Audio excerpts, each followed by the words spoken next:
There's a very good chance you've never heard of Tyneham. But then why would you? In many ways, it's quite an unremarkable village. It contains a post office, a school, a church, a phone box. But what makes it stand out as different is that it's been uninhabited for the past 82 years. A lot of people describe it as the abandoned village, but it wasn't abandoned at all. Its residents were forcibly removed. Its fate was probably sealed in 1916 with the invention of the tank. It was housed at Lulworth Army Camp a few miles west of here. The tank was to play a major role in the D-Day invasions of the 6th of June 1944.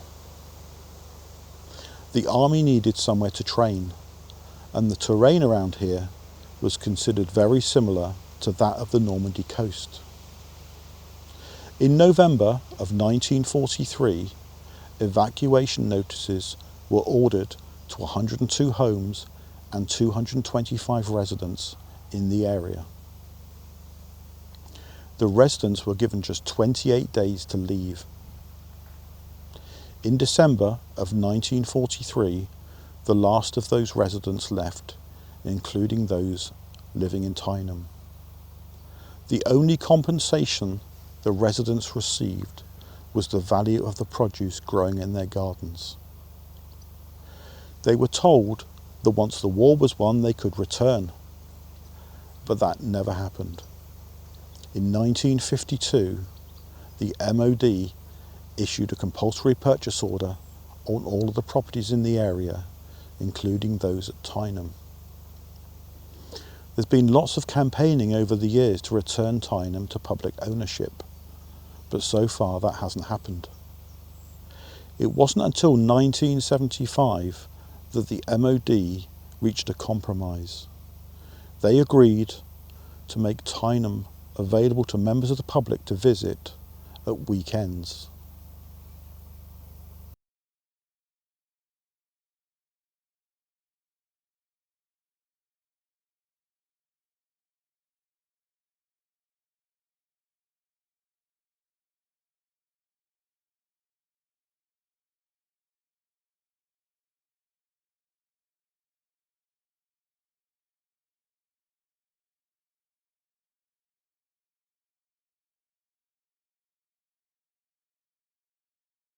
I was only 4 when I started and 7 when they closed the school in 1933.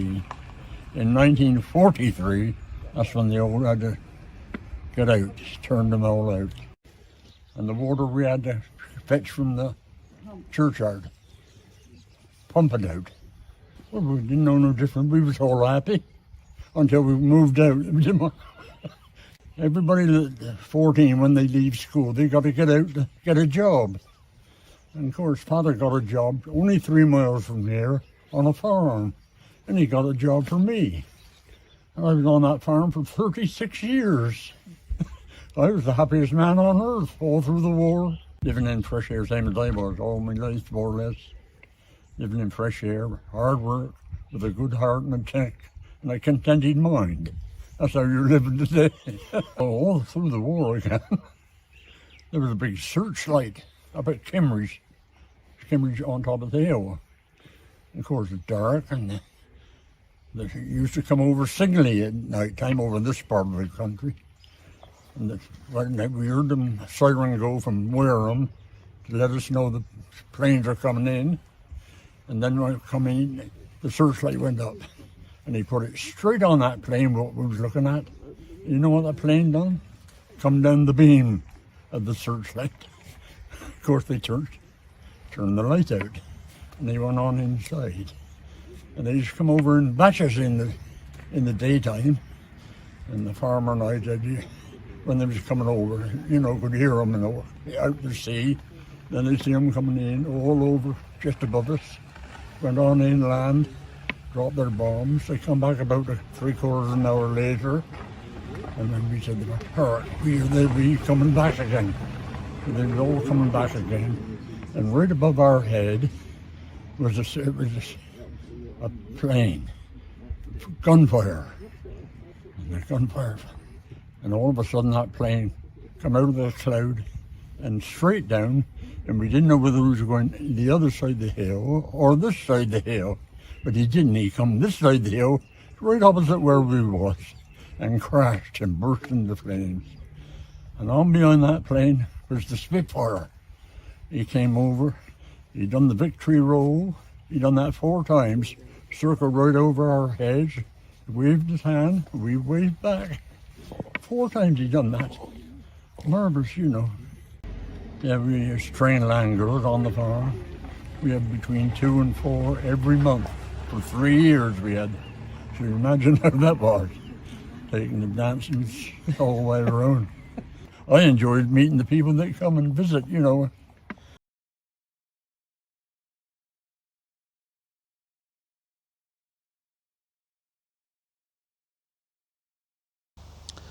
Tyneham can get very busy during the summer, and I recommend you arrive early to avoid the rush. This place is far better experienced in the peace and quiet when you can walk around slowly and reflect on what happened here. I'm going to take you on a walk around the village now, and there won't be any commentary. I just want to give you that full benefit of experiencing the place in silence.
You've even got an 1887 book here as well, all the way through.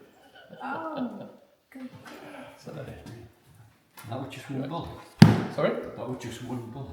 I think there was a couple of shots through. And also, where the telephone kiosk is, on the side where you open the door out, above it says telephone all the way around, but on the particular side there's 2 rifle shots through there. And the latest incident happened a year ago last December. As the crow flies over that hill, there's 2 firing ranges, and the furthest one is where they fired the Challenger 2 tanks and also the rapid fire machine guns, 50 calibre. Anyway, one of those ricocheted off the target, came over the hill and straight through the church roof. So if you go upstairs on the last step and all that, right? Okay, it's literally just there. It came through there, took a chunk of masonry on the other side, and ended up in the middle of the floor. So I did ask if we could keep hold of it, but unfortunately the armoury said no. It's more of an embarrassment because I want to put it on display down here, but that's probably too much of an embarrassment. So. Do they fire much over this way? Because I did wonder how the church... Yes, they're allowed everywhere on Tyneham, and where all the walks, they're allowed everywhere, with the exception of the church and the school. They're not meant to touch that, but accidents do happen, you know. Yeah, I did wonder how the church stayed intact, and I just wondered if the army boys feel okay maybe having fun knocking down a house but couldn't bring themselves to knock the church down. No, it's well, the church is actually owned by the Salisbury diocese, and it's rented. The MOD rents it off the church for a peppercorn rent of £1 a year, with the caveat that they've got to keep the upkeep of the church, which is why our company is in here to clean the church, school, and the toilets down there. Right. Okay. So, and I absolutely love it down here. I really do.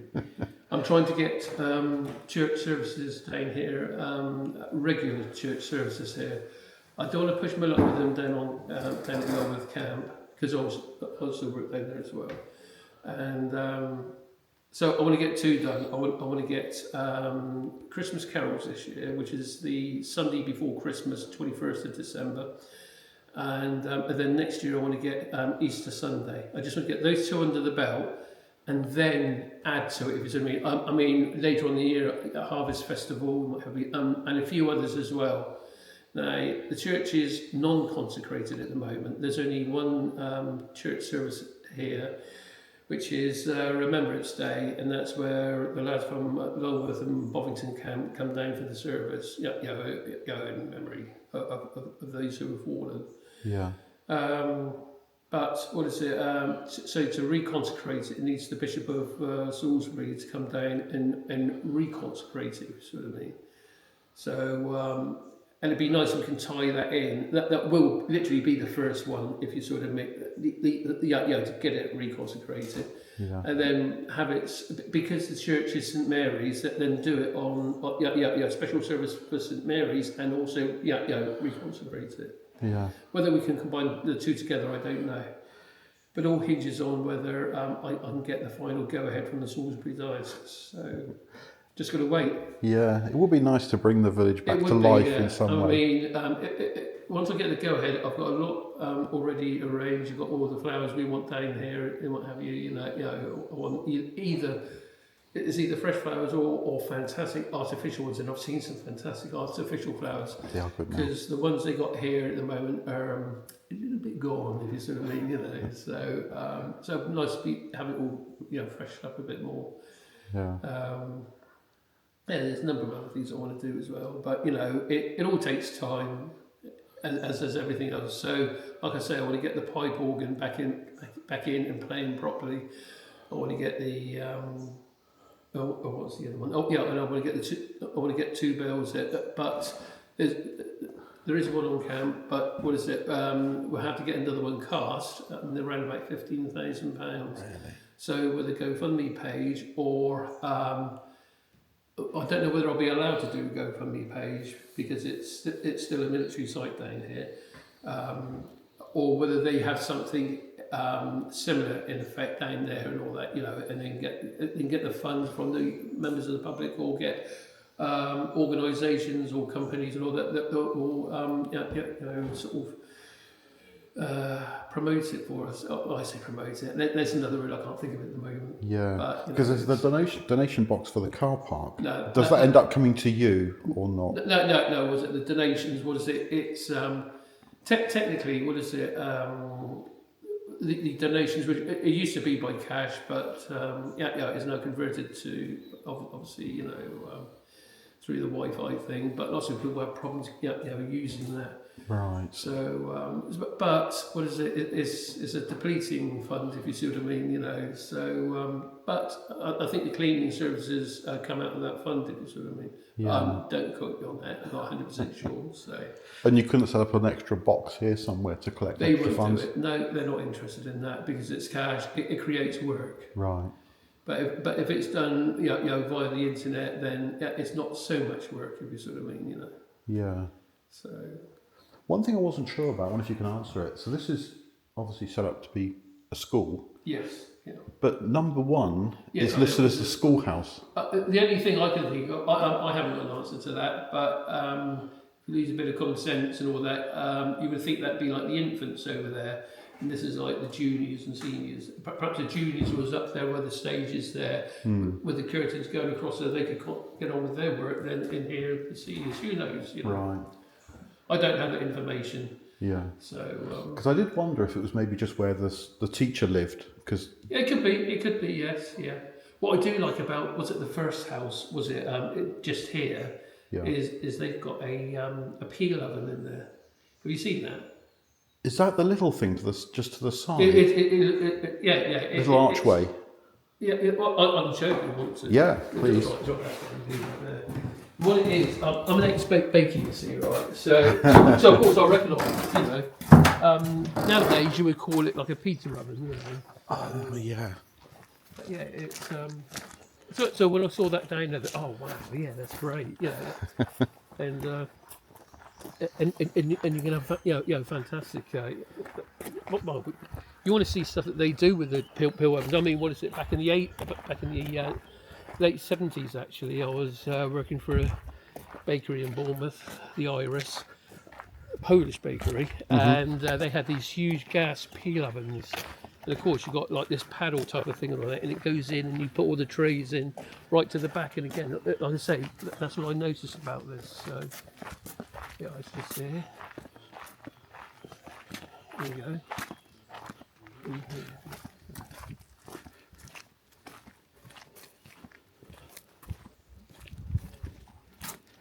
Yeah, there it is there.